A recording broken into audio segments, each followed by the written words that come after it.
Good morning, 6th grade. It's Thursday, and we have a brand new day. It is beautiful and sunshiny out right now. That could change quickly, but I am thankful for a new day today with lots of sunshine. I'm needing the sunshine during this quarantine.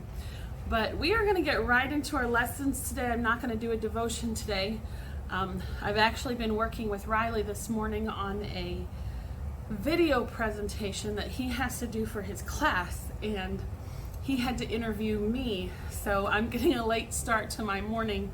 He actually did a video presentation on Isabella's adoption and her being a interracial child, which means her birth mother was American, Caucasian, white, and her birth father was from Mexico. So he's doing his paper on that. So I had to sound intellectual and professional for him and his college professor. So now I'm glad I can just relax and be with you guys. But I bought us a new background on Amazon. Isn't it pretty? I love it. It's like so incredibly colorful. It looks like brick, but it's not. But I was trying to look on Amazon to find us some exciting things to get us through these next couple of weeks of quarantine. I have no idea if a new background will make it exciting, but it makes it exciting for me because, you know, I like new colorful things. So a couple of things about today. We are starting with language first today, just no reason really, just mixing it up a little bit. So we're going to do language after this. And you really want to watch the last video of today because you're going to be getting something in your packet on Friday, tomorrow. You'll be getting something in your packet. It's just for fun, but it's this cool science experiment that I saw on the internet. Never know if those are going to work. I haven't even tried it yet. But today when we get done with lessons, I'm going to go upstairs and try it. And I'm going to add that to your bag. Or to your folder for next week. So make sure you watch and see what that's all about. And tomorrow, very important tomorrow. You can watch anytime tomorrow, but I think I said 8 o'clock. You will be turning your assignments in tomorrow on your parents' phone or on your phone, whatever you have, by texting me, or many of you are on Facebook Kids Messenger with me. You can send it on there, you can send it on Jupiter, but I will need your assignments tomorrow by 8 o'clock tomorrow night. So make sure you get on YouTube tomorrow, because on your syllabus, which I'm looking at right now, it says see YouTube for today, meaning Friday's work. So get on there, see what it's all about. It is for class participation grade, so I must get it. Don't think, oh, she doesn't need this. Oh, but I do. All right. Trying to think if there's any more announcements. Yesterday, we had a very big meeting at school, and I'm hoping I'm not telling you this too soon, but I know Mari asked me to do a Spirit Week, but I'm thinking that I heard we might be doing a school Spirit Week. So I'm going to hold off on my Spirit Week that I was going to do because I'd rather us participate with the whole school. So I'm excited about that. I'm hoping details will be coming out about that soon, and I'm hoping it actually is going to happen since I told you about it. But it sounds like it's going to be fun, so stay tuned for that as well. Let's bow our heads, get going on this brand new Thursday that the Lord has given us. Let's make the best of it. Let's be our best, do our best, keep the best attitude, keep our energy level up, all that good stuff. Let's bow our heads. Dear Jesus, we come before you today, thanking you, Lord, for all that you've done. Lord, I thank you for the many blessings that you've given in our lives, Lord. I can't even begin to count them or name them. There are so many. Lord, help us to remember in hard times, in frustrating times. Lord, help us to remember those blessings. Help us to remember that you are there at all times with us when we need you. I pray that you will help us today on our schoolwork. Help us to end this 6th grade school year with a bang. Even though we're doing it differently than we normally do it, Lord, I pray that you will help us to stay focused and to learn this last bit of important stuff that we need to learn. In Jesus' name, amen. Yesterday, I asked all of you to send me in prayer requests, and I've still not gotten any. So send me in those prayer requests. Let's share them with each other. and we will begin language today, and I will see you there. All right, 6th grade, I got a call today, I got a text today and a Jupiter from Mari and Carly, both because I forgot yesterday to do our adjective bag. I am so sorry. My brain is just so scattered right now, but I did forget to do this, so I promised them I would do it today, and I honestly cannot even remember what I said my rules were for it. So we're going to say that I'm not going to take the first name. I will take anybody who gives me a guess up until, I can't remember what I said, let's say 5 o'clock, up until 5 o'clock tomorrow night. After 5 o'clock, I won't take any more names, or I won't take any more guesses. So Jupiter me a message, text me a message, Facebook me a message, in Kids Messenger, whatever. So up until 5 o'clock tomorrow night, you can message me your answer, and I will put them all in a basket, and I will draw one name. I think that just makes it a little more fair for everybody. So here's our guess for our adjectives. What is in my bag is soft. It is, can't read my writing, moldable. It is colorful. It is squishy, pliable, and one other adjective is it is smelly. Now, when I say it's smelly, I'm not saying that it's smelly in a stinky, smelly way. It's just smelly. It has a unique smell to it. So that's the adjectives I'm giving you. What is in my adjective bag? If you get the answer correct, and if I draw your name from my basket by 5 o'clock tomorrow night, I will send it home to you on Friday morning. Maybe I'm a little more organized now. See you in the next class. All right, we are still working on adjectives, and because we're coming down to the end of the year, and if we had been in class together all this time, if this COVID-19 had not interrupted us, I was on schedule for us to finish our book. However, now I'm no longer on schedule. So I'm going to be working this weekend and looking over how many days of actual school we have left, dividing our language up into that many days, and deciding what I feel is the most important for us to learn before 7th grade. So we might be skipping around some starting next week. So as I've said over and over, make sure you're following along with me. For right now, let's open up to page 210. Part of our problem with why we're not getting as much done is instead of doing like 2 pages a day in distance learning, if we were together in class, I would be doing like, 4 pages a day. And I wish that we could do that, because I know that you have the capacity to learn that much, but I just don't want to give you too much at home. So let's go over our blue box using adjectives correctly. As we know, adjectives describe a noun. We talked yesterday about the positive, the positive, the comparative, and the superlative nouns. Let's review that very quickly. If you want to turn to page 207, you can. I'll feel better if we review, you know me. The positive degree, nothing is being compared. The man is tall. What's our adjective there? Tall. We're describing what? We're describing our subject of man.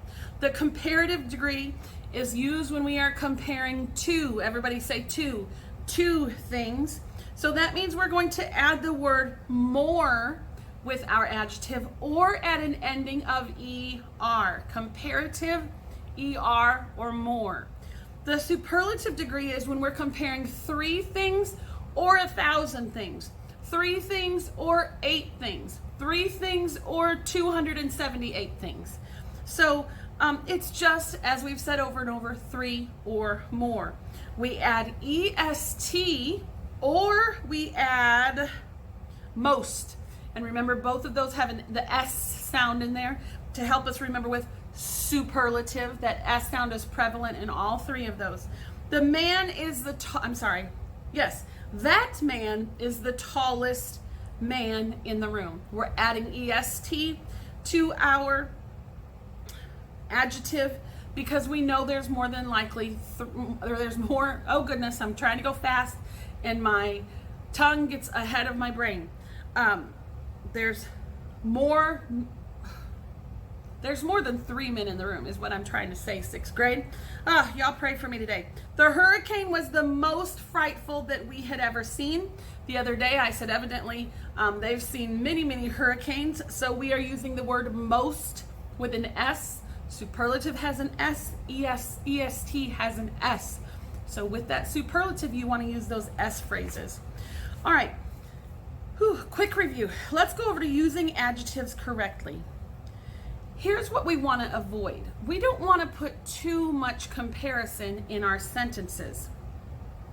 We don't ever want to use ER and more together. We have to choose the correct one to use when we're comparing adjectives.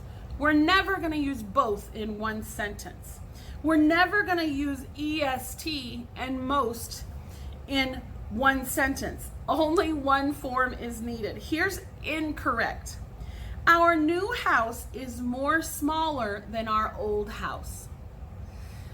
That just sounds odd, doesn't it? It's because you're using two comparisons of more and ER. We need to choose one. This our new house is smaller, adding our ER, than our old house. Just remember that. You don't need to use both. Sometimes I've heard like a 2 and 3 year old using both and it's cute. It's not cute for a 6th grader. Here's another example.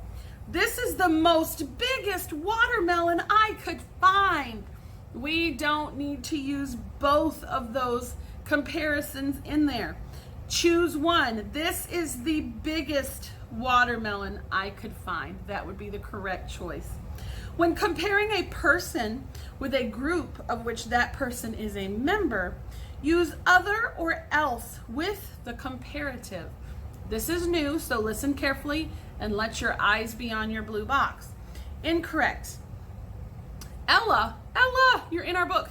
Ella is friendlier than any girl in her class. Friendlier than any girl in her class. Now, this is one of the tricky ones where hearing it doesn't necessarily give us the clue that it's incorrect. Ella is friendlier than any girl in the class. So that's why you must know this rule. Here is the correct form. Ella is friendlier than any other girl in her class. Look at the parentheses. Ella is a girl and a member of the class. Obviously, she cannot be friendlier than herself. She is friendlier than any other girl. So when you're comparing Ella to any girl in the class, Ella is a part of the class. So you're comparing her to herself there. And I know sometimes we talk quickly without thinking it all through. I'm probably the poster child for that, but we don't want to compare that person to that person. I hope that makes sense. Here's another one. Kayla is more studious. This is incorrect. Kayla is more studious than anyone in her class. Here we're actually comparing Kayla to all the others in her class, but to herself also, which is weird. Don't do it. This is the correct form. Kayla is more studious than anyone else in her class. I know it's tricky. It's something we just need to get used to. When we stick the word else in there, we are no longer comparing her to herself. We are only comparing Kayla to everyone in her class. Tricky, I know, but we can do it. Use fewer or fewest with items. Oh, this is another one that I think that we're not careful enough with.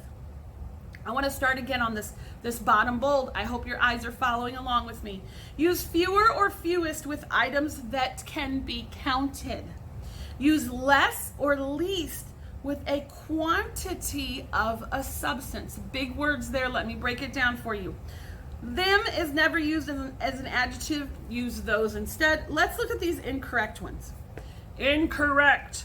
them boys are good ball players. Okay, we can hear that just sounds terrible, them boys. So we're gonna change it, correct, those boys are good ball players. Not too difficult on that one. Not too difficult at all. Let's go over think A. Well, let's go over a couple of think A. Cross out each incorrect form in parentheses. Number 1, all right, them or those is our choice. Them or those are our choices. Now, we know in our bold black writing in our blue box that it says them is never, ever, ever, ever, them is never, ever used as an adjective. So we automatically know we are crossing out them. Those field peas are delicious. So our adjective there is those. That one's easy. Let me look at a few others. Ooh, number 2 goes over our fewer and less rule. They didn't give us any examples up there of that, which I'm really not sure. So sure why they didn't do that. They should have. Shame on them. So I'm going to do number 2 with you. There were fewer or less people attending the meeting today. Now, when we listen for the sound of that, there were fewer people attending the meeting today. There were less people attending the meeting today. Honestly, to me, both of those sound pretty good, but only one of them are grammatically correct. Let's go back up and look at our rule. Use fewer or fewest with items that can be counted. Use less or least with a quantity of a substance. Now, could we actually physically count the people that were attending? 1, 2, 3, 4. Yes, we could. So what form is going to be correct? Our fewer form. Do you see that? Let me find another one that goes with that. So we've done 1 and 2 together. Let's go down to number 5. It's another example of that rule. We have, I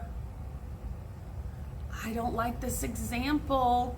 We have less money than we had last year. We had fewer money than we had last year. Okay. When we think of money, we think of it in a quantity. We had this amount of money in our bank account. But yet, I know in your mind you're thinking, I can count. I have $1, $2, $3, $4. Ugh, I think money is a poor choice to use for an example. In this example, they're using their money as a quantity of money. We have more money this year than we had last year. They're not using it as money as you can actually count. So our correct answer there is going to be less. Now, number 9 goes with that rule also, but I'm going to let you do that one on your own. So on notebook paper, I want you to do 3 through 10, and I know I did one of them with you. 3 through 10 on your notebook paper. All you have to write is the correct choice. Everybody understand that? So, example, if I was having you do number 1 and 2 on your notebook paper, you would have your name at the top. You would have page 210 language or whatever. Number 1, those. Number 2, fewer, because those are your correct choices. Hope everybody gets that. Some of you still are not putting your names on your papers for me. I was grading papers yesterday, and I'm going to shout out, Owen! Put your name on every paper. Owen was one of them that's not getting his name on. I know that your papers are all going in your folder, but when I get your folders, I'm taking all the papers out, putting all my math together, all my language together, all my health together to grade it. So if your name's not on it, I don't know if it's yours. Names on papers. So you're going to do 3 through 10 on your notebook paper. Let's go on over to Think B. Page 211. Wow, there's a bunch of these. The following sentences contain errors in the use of adjectives. Cross out any incorrect words and make corrections where necessary. This is a compilation of several of your adjective rules, so you're going to have to think through some of these. Most of these fit your rules on page 210, so please look back at that rule box. I'm going to do, I think your syllabus says to do 1 through 15. It does.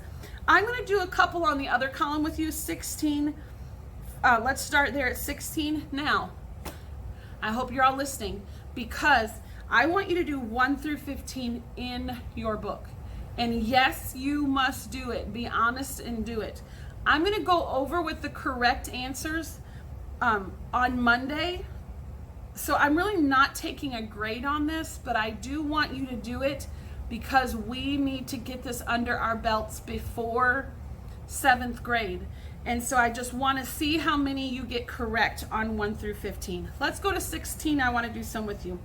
The best grades go to the most diligentest students. Oh, wow. They're putting our most and our EST together. We cannot do that. How can I fix that? How can I fix that? I'm hoping I hear Ariana say, change diligentest to what? Just diligent. We just want to cross out that EST. We don't need a double comparison there.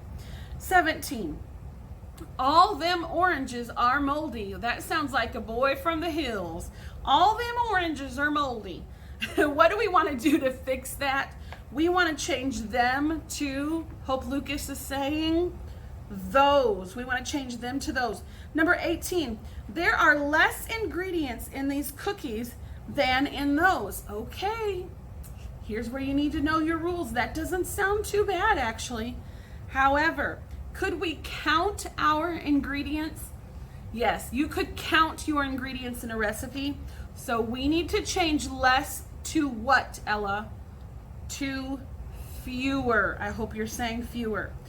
Now, 19 is a little different. We're not really changing anything here. We're just taking something out. Let's read it together. The diving event was a more closer contest than the swimming event was. What do we want to take out there? We have a double comparison, which is incorrect. We want to throw out our, and I hope I'm hearing Owen say, more. Throw out your more, cross it out. So I hope you get the gist of how you do this assignment. 1 through 15 in your book. On Monday, we're going to go over this together to see how many you got correct. That is all for language today. I will see you in my math section of the basement in a few minutes. We're going to math next.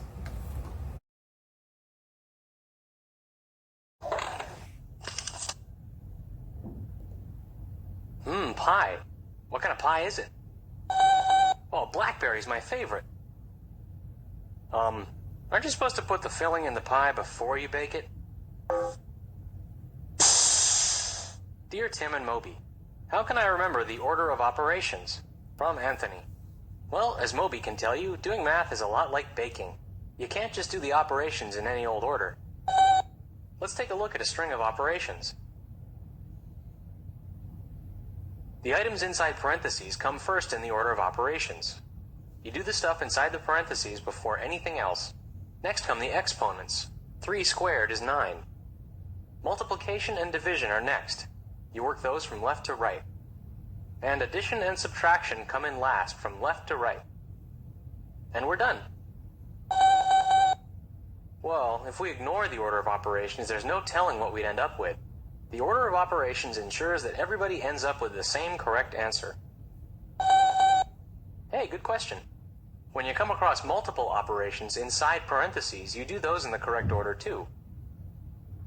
Then you do the stuff outside. So once again, parentheses, then exponents, then multiplication and division, and finally addition and subtraction. Well, there are easier ways to remember this.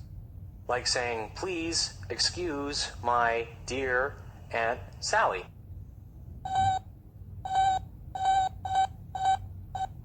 Stop it. You're confusing people. Please excuse my dear Aunt Sally. All right, 6th grade, welcome to math on Thursday. And we are starting a new lesson, we're moving away from circles and triangles, in other words, moving into order of operations. This is not brand new to you. In fact, for order of operations, you were introduced to it by Sister White in 3rd grade. You worked on it with Sister Richmond in 4th grade. You also worked on order of operations with Sister Kelly in 5th grade. So you do know a little bit about it. In 6th grade, we're getting really in depth with order of operations. In 7th grade, you're going to be doing so much of it. So I want you to have a really good grasp on order of operations before you go to 7th grade. Now, one thing I want to say with order of operations, especially because I have 5 newer students to ACA this year, some teachers teach it differently. And that's okay. So if you have learned a basis of order of operations in a different way, you are welcome to do it the way that you feel comfortable. But I really like the way that Abeka teaches it, so I'm going to stick with the way that Abeka teaches it. But please know that sometimes it is taught in a different manner. So, always be open to that. First of all, before I get started today, you are going to be doing lesson 110 on your speed drill. Let me take a look at that and see if I want to help you with any of that.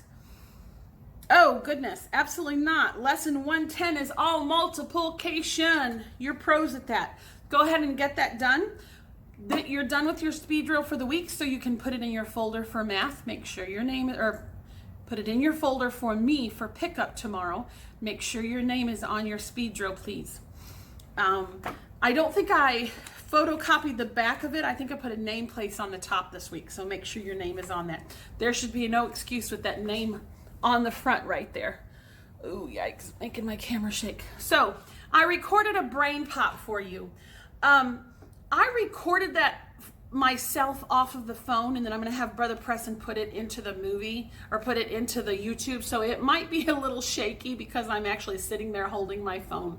But I wanted to get a brain pop so badly on this because I always love the way Tim and Moby describe things, and I think they do a pretty good job of that.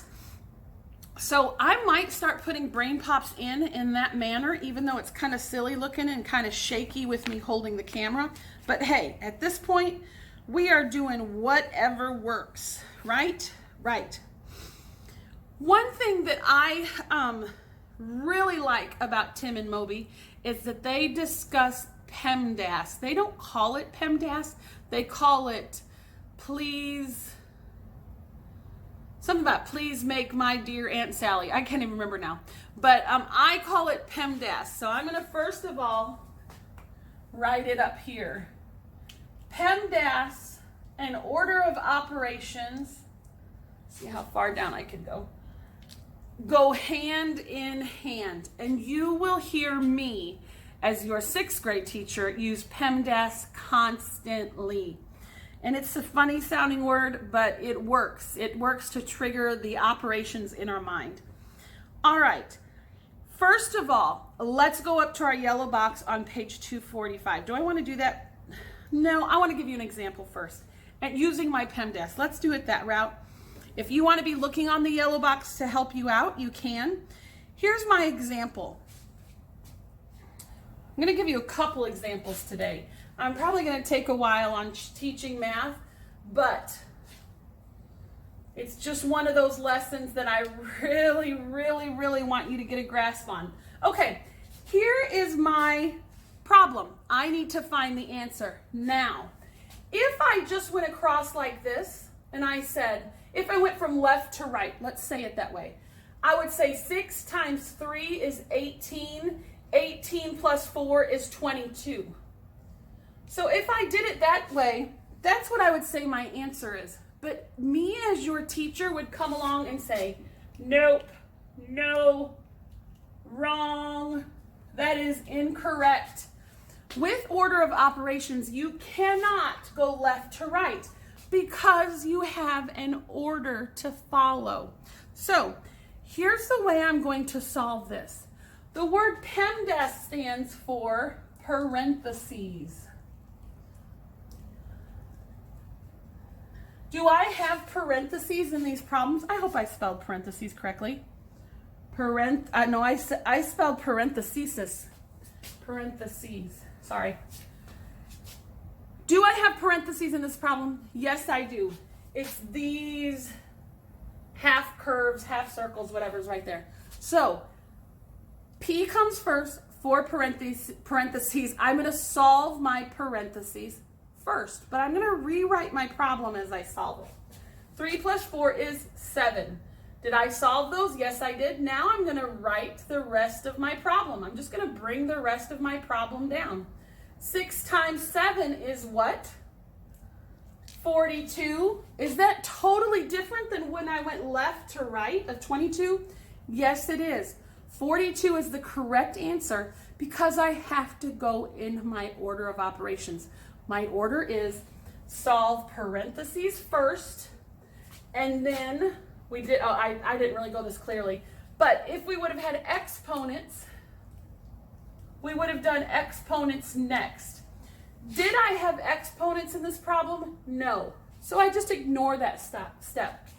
Do I have multiplication? Yes, I did. I had my 6 times 7, so I did that next. And if we would have had more to do, our next steps are division, addition, and subtraction. And I'm not going to write that out because I'm already taking up so much time. So, Pemdas, parentheses, exponents, multiplication, division, addition, subtraction. The one thing that gets a little tricky is your multiplication and division you do next, but you just do that left to right. So if you had division first, left to right, you would do that first and then the multiplication.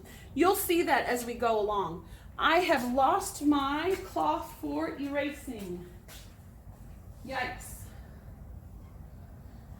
How did that happen? I'm coming back, I promise. Okay. So I'm going to use one of Isabella's dresses that I have down here for laundry to erase. She will not like that, but we just won't tell her. Look, I have this fancy eraser. Okay. Let me give you another example. This one's a little bit harder. 15 divided by 2, parentheses, 2 plus 3 times 8.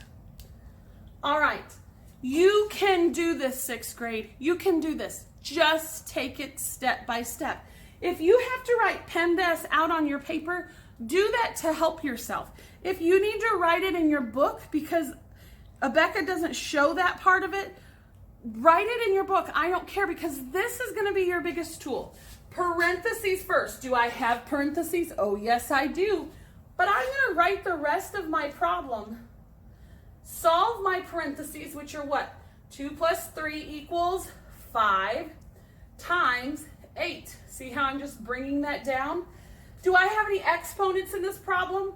No. Do I have any multiplication or division? Oh, yes, I do. But I'm going to do my multiplication and division together. Just do it left to right.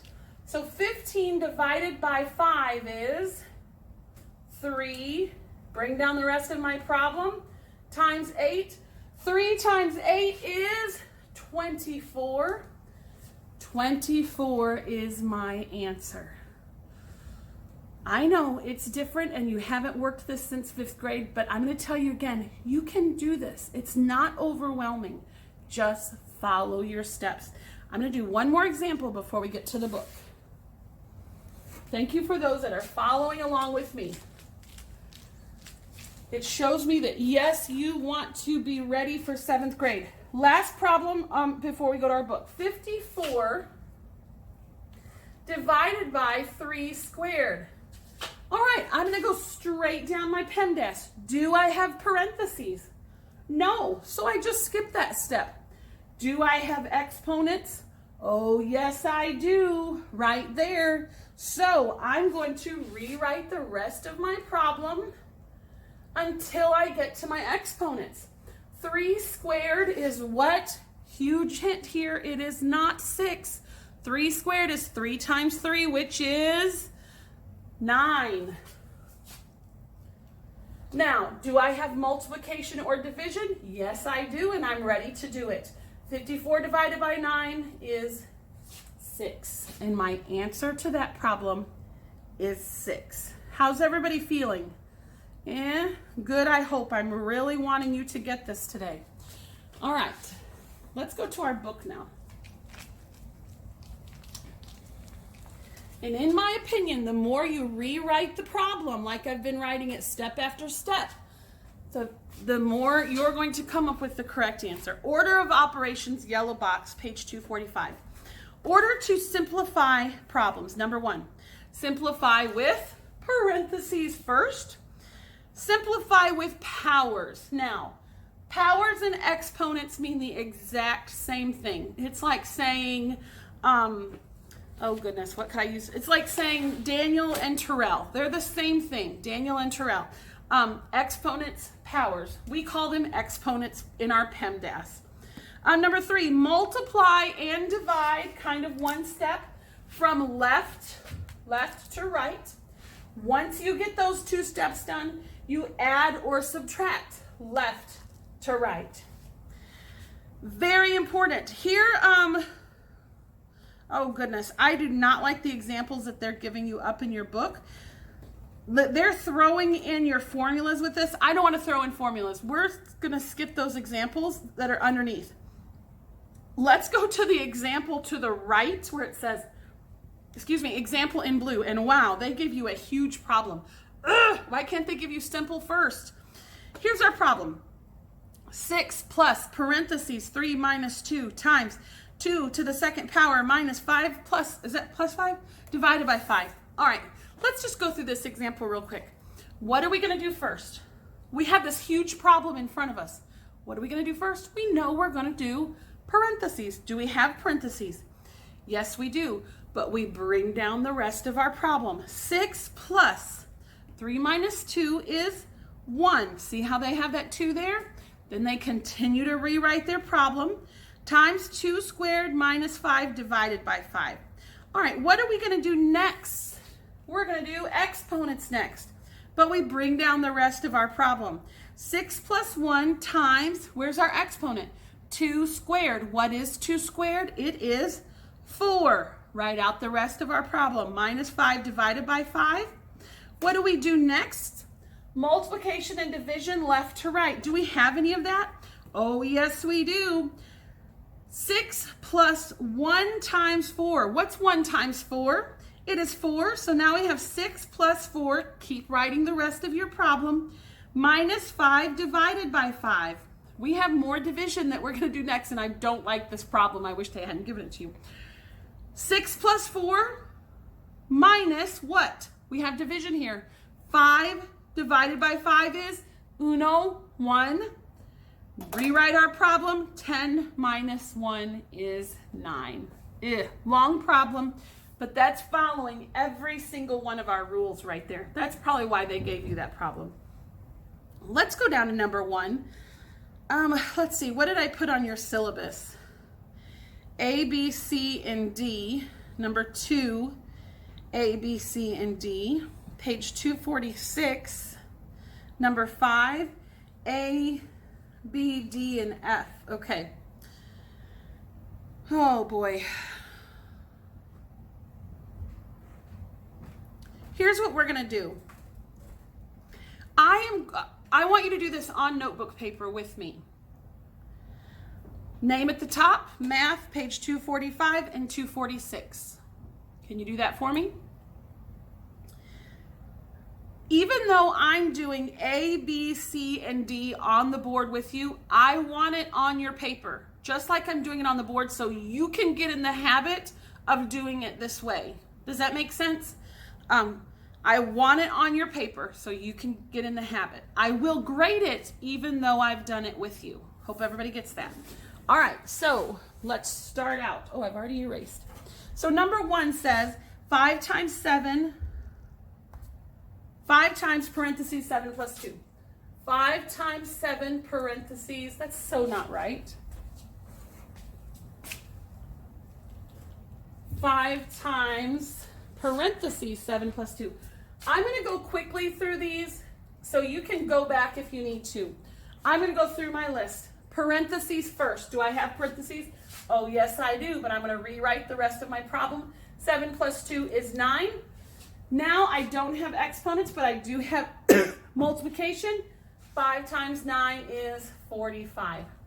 And that's my answer to 1A, and that is what you should have on your paper. If you need to rewind and rewatch this, go ahead. But I'm going to go to the next problem just because, for time's sake. Do not just put 45 on your paper. I probably won't count that correct. I want to see your steps since we're just now doing this. Next problem, 12 divided by parentheses. Divided by parentheses, 4 plus 2, I hope. And times 3. Going down my Pemdas, do I have parentheses? Yes, I do. I'm going to copy the rest of my problem. 12 divided by 4 plus 2 is 6 times 3. Do I have exponents? Nope, skipping it. Do I have multiplication or division? I do, but even though division is next, it's first in my left to right. I'm sorry, even though division is after multiplication, so I'm still going to do my division first. 12 divided by 6 is 2 times 3. Do I have multiplication or division again? Yes, I do. 2 times 3 is 6. And yes, I want to see those steps. I don't just want to see 6. Next problem. I need to find my eraser. 16 divided by 2 squared. Go down my Pemdas. Do I have parentheses? Nope. Do I have exponents? Yes. Rewrite my problem. 2 squared is what? 4. Do I have multiplication? No, but I do have division. 16 divided by 4 is, easy one, 4. I need to see this on your paper. Please go back and rewatch this until you're comfortable with it. 3 times 2 plus 6. I need new glasses. 3 times 2 plus 6, and there's something with the 4, times 4. Now, no parentheses, skipping that step. No exponents, skipping that step. But I do have some multiplication, and I'm going to work that left to right. 3 times 2 is what? 6. I'm not going to add that 6 yet, though, because I don't add till down here, and I have more multiplication. So I'm going to bring this addition sign down and finish my multiplication, which is 6 times 4 is 24 plus 6 is, now, that one looks kind of easy, but let me tell you what many of my 6th graders did last year. They would do this part, 3 times 2 is 6, but then they'd get so excited because it looked easy that they'd go ahead and 3 times 2 is 6, add that 6, which would be 12, 12 times 4, and they'd say my answer was 48. That is incorrect. Don't get excited if it looks easy. You must finish all of your multiplication before you skip down to this addition. Hope that helps. All right. So I just did your work with you for 1A through D, but it needs to be on your paper. Next on your syllabus, it says 2A, B, C, and D. I do want to talk to you about this a little bit because you're going to see this pretty often. And yes, you can use PEMDAS with this somewhat. We're squaring each fraction by multiplying it by itself. It says 2/3, which is in parentheses, times your power of 2. This is so easy. That's why I wanted to give it to you. You're just going to multiply your power of 2 by your numerator and your denominator. So your answer, 2 times 2 is 4. 2 times 3 is 6. No. Ignore that I just said that. No. 2 times 2, yes, is 4. But what is 3 squared? It's not 6. Shame on me. What is it? 3 squared is 3 times 3, which is 9. Shame, Sister Preston. All right, let's go to, Actually, I'm going to let you do B on your own. It's an easy peasy one, and I want it on your paper. I'm going to go ahead and do one more with you. I'm going to do D. You do C, and I'm going to do D with you. You do C, I'll do D, but I need it on the paper. Show it to me, show it to me. 5/7 to my second power, right? Yes. I'm not going to say 5 times 2. I'm going to say 5 times 5 is, not going to say 7 times 2. I'm going to say 7 times 7. Because what this exponent is telling me is 2 5s and 2 7s. Ta-da! So I just did a bunch of your work with you. Next page, you're going to do some circled problems, A, B, D, and F, and I need those on paper. I need to see your work. And we are ending this math class, and I'm sorry that I took so long to teach. I hope you feel better about order of operations. We're going to be doing it many, many more days, and you're going to get much more comfortable with it. So I'm excited about it because I actually love order of operations. I love working out the process in my brain. I love something that gives me a step-by-step to simplify it. So the more you know your steps, the better off you're going to be. And we will be doing reading and health next. Reading and health next. I will see you there. Clark, I don't know what video this is. It's Thursday. I don't know what number video it is. It's Thursday, and it is reading/health. 6th grade in your packet that your parents pick up or your grandparents pick up on Friday, you will have one of these little black squares, and it will say to so-and-so from so-and-so. I want you to write a note to your friend that's on here, or draw a picture, or say something sweet to them. Make sure they're kind, make sure they're appropriate. And I'm going to send them to your friend the following week, just to kind of give us a little connection to each other. So that'll be in your packet, and we've used these before. Just use a pencil to scratch off the colors. I'll send you 2, just in case you, I have enough here for 2, just in case you make a mistake and you want to fix it or whatever. So I'll give you a backup, because I know sometimes we kind of make little goof ups on there. All right, we are moving into reading, and for reading today on your syllabus, it says to draw a picture of any scene in Wolf, the Faithful Collie. I need to be able to know by your scene, I need to be able to know the scene that you're drawing in the picture. So don't just draw me a picture of the wolf dog, because that's all over in the story. Does that make sense? I need to see details of that scene. I hope that makes sense. You're welcome to make it colorful. You know I love color. All right, and we're moving into health next. Let's go ahead and open up in our books to pages 46. You did your reading yesterday, 46. And you did all of that on your own. Ooh, a deadly bite. Yesterday you read about the venom in snakes and vipers. I actually had a dream about snakes last night. I hate it when I dream about snakes because I literally hate snakes. It tells you how to clean the wound. Honestly, before I would be doing all that, I would be calling 911. That's just what I would be doing. And you also read about a toxic coral snake on page 48. You did not have any highlights on that section at all. Today we are picking up on page 48 about burns. Wow, burns happen very often. Usually burns that happen around the house are like burns from cooking. You touch the pan, or you touch something hot in the oven, and they hurt like crazy, don't they? Oh, they burn and sting for a long time, sometimes several hours.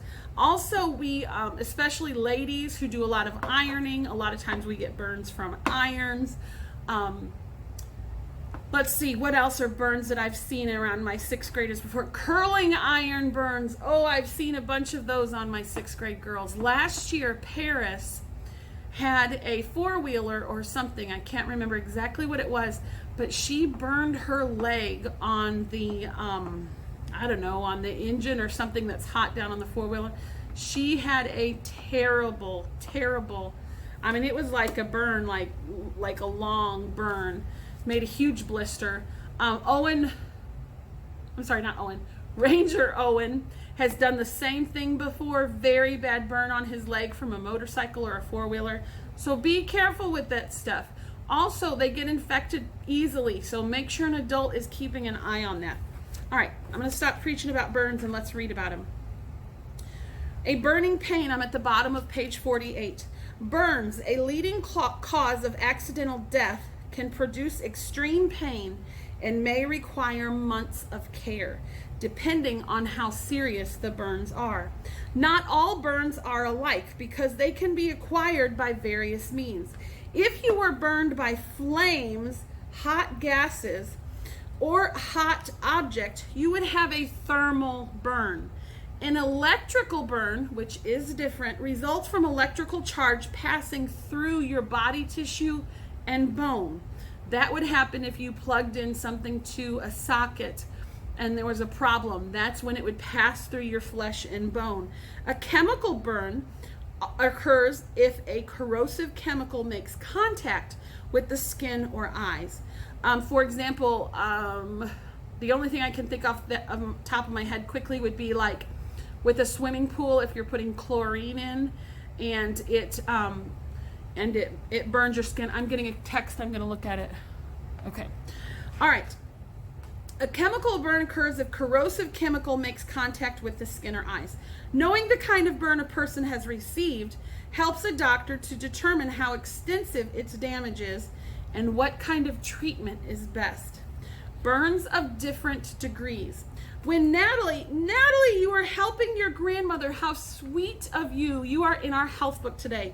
When Natalie was helping her grandmother get dinner on the table, her arm was burned by steam while she was draining the water from the spaghetti. Another text, oh, okay.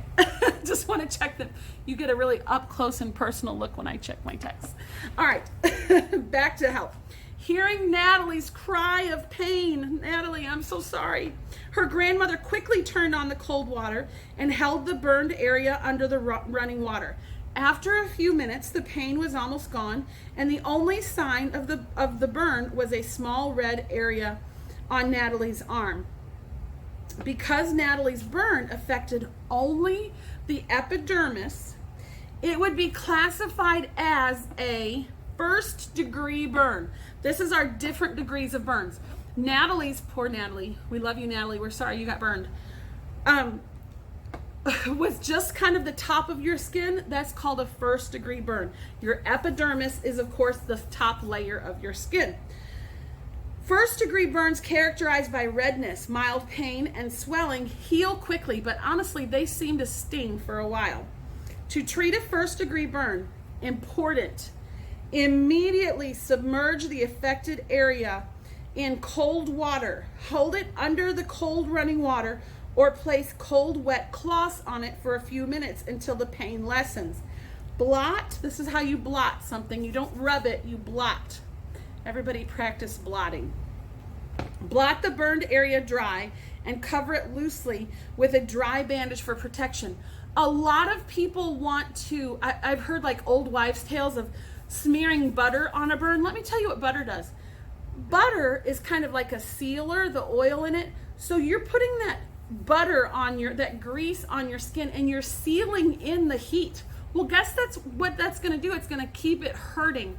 The cool water will help release the heat from your skin.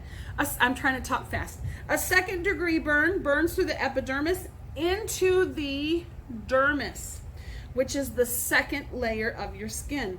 Second-degree burns are characterized by blisters, red skin swelling, and extreme pain. The extreme pain caused by a second-degree burn is due to exposed pain receptors in the dermis. And there's pictures here, picture of a first-degree burn, picture of a second-degree burn. You can kind of see the difference there. Like a first-degree burn, a second-degree burn should be what? Put in cold water or have cold cloths applied. Blot the area dry, same thing. If you rub it, you might break it open. Cover the wound loosely with a dry bandage. Do not use cotton balls or dry a severe burn because loose fibers, think about cotton on sticky skin. What's it going to do to it? It's going to stick to it, and you don't want those fibers, ouch, in that burn. Don't do that. Depending on the location of the burn and how large an area it covers, a second-degree burn may require medical attention. Even though the discomfort may be prolonged, most second-degree burns heal within a few weeks. But they are painful. I will tell you a story about when Avery got a second-degree burn. You know, dads, oh boy, I love dads. But sometimes dads, they just don't think like moms. I promise you, they don't. They're wonderful, but they don't think like moms. So I went to this baby shower several years ago. I'm trying to remember who the baby was in the church that I went for, but I can't remember. I went to this baby shower. Avery was probably 10, 11, somewhere in there. And so I told Brother Preston, going to the baby shower, keep an eye on the boys. You know, Isabella wasn't with us yet. Keep an eye on the boys, you know, let them play outside, whatever. So Avery decides he wants to build a fire while I'm gone because he knows that if he asked me, guess what I would have said? No way. So he builds a fire, and his dad's all for it. Sure, you know, they love to watch things burn. So Avery and Brother Preston and Riley and Landry built a fire in the grill, like inside the grill, built a big burning fire.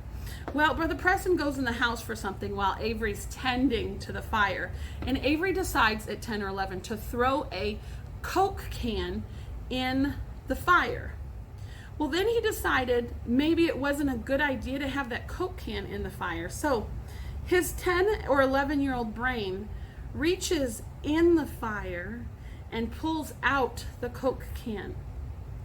Well, when a Coke can gets in the fire, guess what it's going to do? It's going to get very, very hot.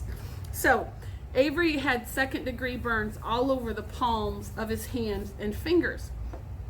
Well, nobody told me this because they knew I would not be a happy mama. So I come home, and we are going to meet the rest of my family at Avery's very favorite restaurant in the whole wide world, Wasabi's, which it still is. And so we all get in the van and we're headed to Wasabi's, and Avery's quiet. And if you know Avery, he's not quiet. He's my loudest child. And he was just so quiet in the van. I looked back at him. He was really, really pale, and he looked very sick. And Brother Preston was very quiet on the way. The boys were very quiet, unusual. So I finally looked at Avery and said, Avery, are you getting sick? What's the matter? And he just shook his head. Everybody gets quieter, you know. And then I'm like, Clark, something is wrong with him. What's the matter with him? And Brother Preston's like, oh, he burned his hand a little bit. So I was like, well, let me see it. He opens his hand, and there's like flesh and blood and burns and blisters and bubbles. And of course, I go crazy. So, and Avery did not want me to know because he wanted to go to Wasabi's, and he knew if I saw it that I wouldn't let him. And Brother Preston did not want me to know because he knew I would be mad at him for letting them play in fire. So instead of going to Wasabi's, we ended up going to the emergency room. So that's my story. So dads, when you grow up to be dads, don't just build a fire and let your sons play in it. Thank you. End of my rant. Okay. Even though a third-degree burn is much less painful than a second-degree burn, its damage is far more extensive. And here is a picture of a third-degree burn. Honestly, I cannot even imagine the pain of that. A third-degree burn goes through the epidermis, through the dermis, and into the subcutaneous, and I'm not saying that. Caitlin Hanna, I need you here to sound that out perfectly for me. Caitlin Hanna's incredible at this. Or third layer of the skin, causing the tissue to have a whitish or charred appearance. Little pain, listen to this. Little pain is felt with a third-degree burn because it has burned the nerve cells in the affected area, and they're actually destroyed. The pain of third-degree burns don't happen at first. The pain comes later with third-degree burns, and it's out of your mind pain. So this teacher is telling you to be careful around fire. Do not remove any clothing near or at the site of the third-degree burn.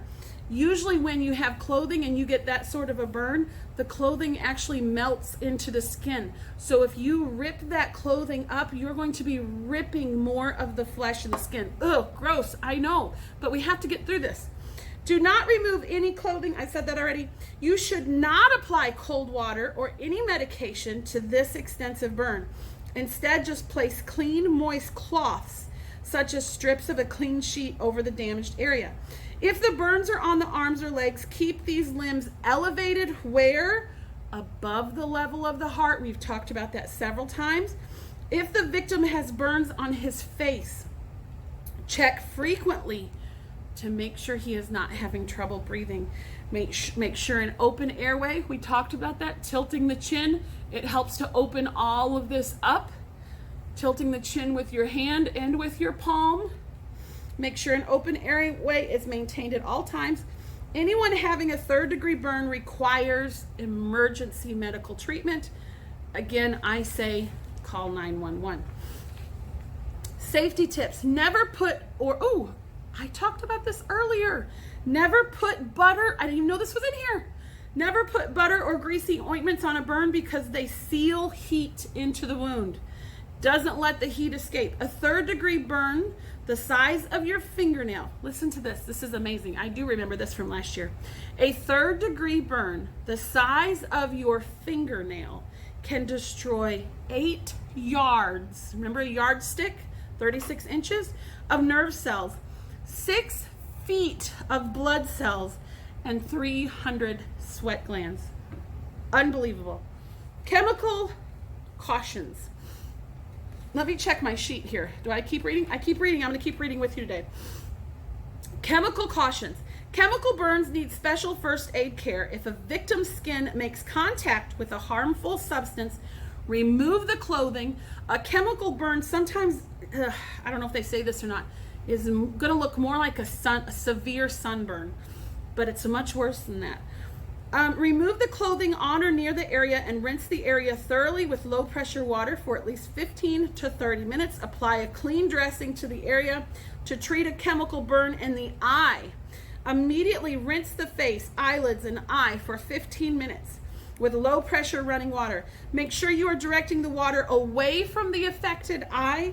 Do not rub the affected eye after the eye has been rinsed. Guess what? Get medical attention. Your involvement counts. This is important. I want to read this over with you. I might go back to quick checkup. How long have I been on health? Oh my goodness, I've already taught health 16 minutes. Learning first aid procedures can give you a real sense of accomplishment. I think it's something you need to know even in 6th grade. You're never too young to learn. In fact, practicing good first aid can be easy as A, B, C. The 3 most important medical emergencies involved a victim's airway, keeping it open, breathing, and circulation. Check for signs of problems in these areas. Call 911. Highlight this. A, B, C. The 3 most important medical emergencies involved a victim's airway, breathing, circulation. No matter what has happened to that victim, if they have a leg chopped off, if they're not breathing, that's your biggest emergency because that leads to death. First aid care can prevent a serious situation from becoming much more serious. Someone you come in contact with may need your help. Your personal involvement can make a huge difference. Choose now to learn first aid and be prepared for a medical emergency. Safety tip. You know the first aid ABCs, and the other guy says airway, breathing, circulation. Before we do this quick checkup, I want to talk about something our health book doesn't talk about in times of emergency. When you see an emergency has happened, when you see that someone is possibly hurt, before you can call 911, who can you call on? You can call on the name of Jesus. and you begin speaking that name in that emergency, and I promise you that's the greatest help they can get. Don't forget that step. Any emergency, call the name of Jesus. Amen. Let's go over a quick checkup. Number 1, at the bottom of first column of 50, you don't have to do this on paper, just shout out the answer with me. A serum used for treating snake bites. Lavinia, shout that out, answer out to me. It is anti-venin, poisoning of the nerves. Caitlin Coombs, neurotoxic. Hope you shouted that out, but it might be a little difficult. How about this one?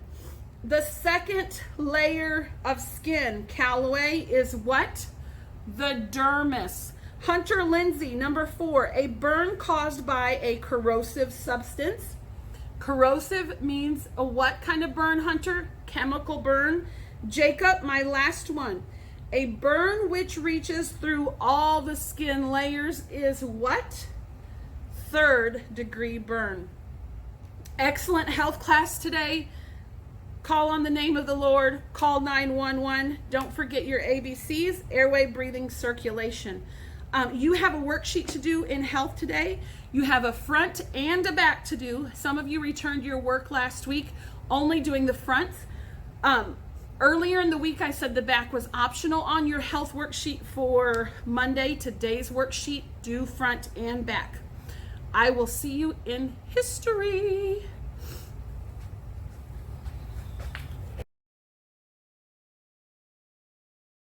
All right, 6th grade history. Today, you don't have any reading to do today. You do have a worksheet. Oh, my camera got a little off. Let me fix it. You do have a worksheet to do, and I am so sorry that it looks so dark like this. So sorry. Some of you might have actually gotten one that's not dark and one that's normal, or I'm sorry, said that wrong. Some of you might have gotten one that is a normal sheet and an extra one that's dark like this. If you have 2 in your folder, just do 1. And I'm gonna run over and get my teacher key. Just a minute, hang on, don't go anywhere, 6th grade. Stay where you're at, don't leave me. Don't leave me, I'm coming back. Coming back, here I am. Haha, okay. Bottom of the page says page 49. I think there's some things I want to talk to you about on this one. I made myself a note, so let me look at it. Yes, page 49. Let's look at these directions real quick. Matching. Match the name or the phrase with the political movement it is most closely identified with. All of this information should be in the last chapter that we just did. Now, you will see that you have 12 questions and 4 answers. So, of course, you're going to use some of these answers a couple of times. For example, A is used 3 times. You want to put that 3 next to your, next to the A. B is used 3 times. Let me double check that. 3 times, yes. C is used, I have a feeling they're all going to be used 3 times. C is used, oh no. C is used 2 times. And D is used 4 times. So A3, B3, C2, and D4. So that'll help you out a little bit. Communism, fascism, militarism, and Nazism, kind of similar in some ways, not 100% similar. They have their different types of people. They have their different countries. So find which one of those matches with. Let's go on down to the bottom, true and false. If the statement is true, write true. If the statement is false, replace the underlined word with the word or phrase that will make the statement true. And you've been doing that forever in 6th grade, so you shouldn't have any trouble with that. And yes, you may use your book. No, you do not have to put page numbers. I'm going to go upstairs in a few minutes and work on my little science project that I've found on the internet and see if it actually works. I don't even know if you can call it a science project. It's more of just a fun project. Actually, my mom did it one time and I got it from my mom. So after I get that done, that will be your last lesson of the day. and it's not really a lesson, it's just for fun. I will be putting the supplies in your folder next week, or on Friday, to do that anytime you want to do next week. If you want to, also don't forget to tune in tomorrow to YouTube. You will need to follow directions closely on how to get your class participation credits or grade for tomorrow. And I will see you a few minutes in the kitchen. All right, 6th grade, you had a bar of Ivory soap in your packet for this Friday. And we're going to make an Ivory soap cloud today. One thing that's interesting about Ivory soap is it floats. Any other soap that you buy is going to sink when you put it in water, but Ivory soap floats. And it also makes a fun cloud. This has no purpose whatsoever, just other than it's cool. So what I'm going to do with it, I'm going to put it in the microwave for 2 minutes on a microwave safe plate. Have it in my microwave. Turning my microwave on 2 minutes, which I can't see. All right, so then I'm going to put my camera right in front of it, so hopefully you can see it. All right, spinning, spinning. They said within 20 seconds, it's supposed to start kind of exploding. Trying to keep it still. Oh, there it goes. Cool. Oh my goodness, that's amazing. Wow. How cool is that? We now have an Ivory soap cloud. It's getting bigger. I'm going to back up. Oh my goodness. Oh, there's a dirty spot on my microwave. Sorry. I know. It's going to explode. It's huge. So cool. Yeah, it's just like famous last words. They might be putting up gas and they explode. I hope it doesn't explode. My family thinks it's going to explode. All right, I'm going to turn this off, and when it goes off in 2 minutes, I'll take it out of the microwave for you. Okay, so here's my Ivory soap cloud. It's very cool. It's already starting to kind of deflate a little bit. It's not soft like a cloud like you think that it would be. Riley's going to pick some up. It's kind of, I don't know, it kind of feels rubbery, tissue paper-like. Definitely tissue paper. Yeah, but if you do this experiment, be careful if you squish it because it is kind of hot inside. But you are welcome to try this. It gives your microwave a nice smell. So anyways, fun, fun, fun. Just a little something extra for quarantine time. My family's enjoying the squish of it. One more thing, 6th grade, before you, before you do the Ivory soap, number 1, get your parents' permission. Don't do it without asking your mom or dad or grandparent. Number 2, it does make your microwave a little messy, so you have to clean it up for your mom. Thank you. See you tomorrow.